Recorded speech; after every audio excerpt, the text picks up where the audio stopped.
I'm Atra El-Nashar on Capitol Hill. The U.S. is facing a dire shortage of air traffic controllers, and there's no end in sight. That's some of what Transportation Secretary Sean Duffy just told members of Congress during revealing testimony about the state of air travel. He also disclosed where the FAA shops online to find replacement parts for decades-old systems.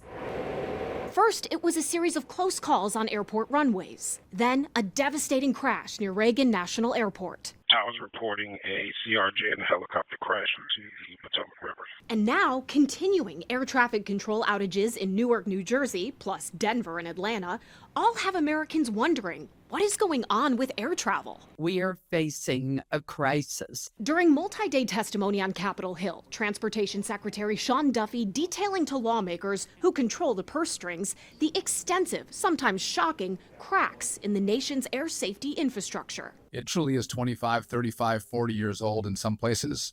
We should have paid way more attention to it as a country. But Duffy says he does believe it is safe to fly. Even the frustrations in Newark, when we've slowed traffic down, the key is not efficiency, the key is safety. Delays at Newark earlier this week were due in part to there being only 3 air traffic controllers on duty, compared to the staffing target of 14 the New York Times was first to report. And the number of fully certified controllers on duty was at times 1 or 2. I think the air traffic control shortage is critical. We're 3,000 short. Then there's the extremely expensive task of replacing decades-old facilities, copper wire, and other equipment. And Duffy aims to do it all at once within just a few years, instead of a patchwork of fixes like they do now. We do try to buy replacement parts on eBay for this really old equipment. Sometimes we can't even find it on eBay. In September of last year, the Government Accountability Office reported 76% of the FAA's 138 air traffic control systems